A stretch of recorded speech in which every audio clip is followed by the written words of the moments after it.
হলে কিন্তু লাইব্রেরি আর দরকার ছিল না। কারণ আমরা এখন জানি সমস্ত কিছু পিডিএফ পাওয়া যায়, সমস্ত তথ্য গুগলে পাওয়া যায় একটা সার্চ করলে। তাহলে লাইব্রেরির দরকারটা কি? লাইব্রেরির প্রয়োজনীয়তা এই জন্য যে লাইব্রেরি একটা জায়গায় বসে ধৈর্য ধরে একটা বই শেষ করার যে ক্ষমতা সেটা অর্জন করতে শেখায়। ধৈর্য জীবনে একটা অন্যতম একটা শক্তি, একটা চাবিকাঠি। তো এই অভ্যাসটা, একটা জায়গায় বসে পড়ার অভ্যাসটা লাইব্রেরি করতে শেখায়।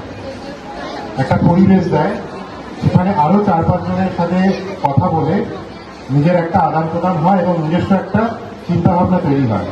এই জায়গায় লাইব্রেরির কিন্তু প্রয়োজনীয়তা রয়েছে।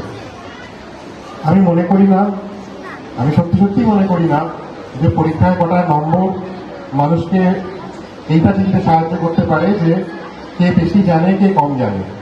হতেই পারে একজন অনেক পড়াশোনা করে যে কিন্তু সে পরীক্ষার্থী সেরা ফলটা দিতে পারলো না, কিন্তু জীবন একটা পরীক্ষা নেয় না, জীবন অনেক পরীক্ষা নেয়। তো প্রত্যেকটা পরীক্ষা সমান গুরুত্বপূর্ণ। সুতরাং পরীক্ষার নম্বরের উপর ভিত্তি করে কে কম জানে কে বেশি জানে এটা নয়। পরীক্ষা এমন একটা সিস্টেম যার মধ্যে একটা নির্দিষ্ট সময়ের মধ্যে ওই মুহূর্তে নিজের সেরা যে দিতে পারে সেটুকুই দিয়ে দিতে হয়, কিন্তু হতে পারে আরো অনেকে অনেক কিছু জানে।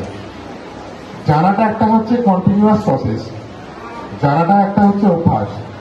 সমস্ত দিকে খবর রাখা, দেশ বিদেশের খবর রাখা,